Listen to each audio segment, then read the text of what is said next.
ಆಗಿದೆ. ನಾಯಿ ಹಿಡಿಯವರು ಬರ್ತಾ ಇದ್ದಾರೆ. ನಾಳೆ ಮಾಂಸದ ಅಂಗಡಿಗಳೆಲ್ಲರೂ 3 ದಿನಗಳ ಕಾಲ ಸಹಕರಿಸಬೇಕಾಗಿ ಯಾವುದೇ ಕಾರಣಕ್ಕೆ ತೆರೆಯದೆ ಸಹಕರಿಸಿ ಎಂದು ತಿಳಿಪಡಿಸಿದೆ.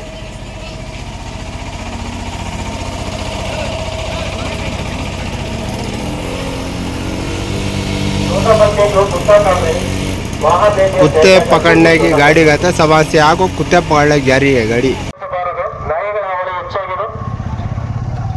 ಸಾರ್ವಜನಿಕರ ಪ್ರಕಟಣೆ, ಶಿಡ್ಲಘಟ್ಟ ನಗರ ವ್ಯಾಪ್ತಿಯಲ್ಲಿ ನಾಯಿಗಳ ಹಾವಳಿ ಹೆಚ್ಚಾದ ಕಾರಣ ಸಣ್ಣ ಮಕ್ಕಳನ್ನು ಒಬ್ಬೊಬ್ಬರನ್ನು ಹೊರಗಡೆ ಕಳಿಸಬಾರದು ಹಾಗೂ ಯಾವುದೇ ಮಾಂಸದ ಅಂಗಡಿಗಳ ಮಾಲೀಕರನ್ನು ತಿಳಿಪಡಿಸುವುದೇನೆಂದರೆ ನಾಳೆ ನಾಯಿ ಹಿಡಿಯವರು ಬರುತ್ತಿರುವ ಕಾರಣ 3 ದಿನಗಳ ಕಾಲ ತೆರೆಯಬಾರದಾಗಿ ಸಹಕರಿಸಿ ತಿಳಿಪಡಿಸುತ್ತಿದ್ದೇವೆ.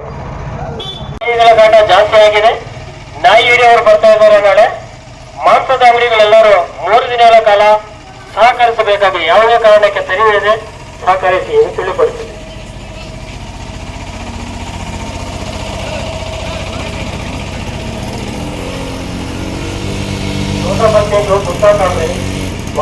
कुत्ते पकड़ने की गाड़ी गए थे, सवा से आको कुत्ते पकड़ने जा रही है गाड़ी.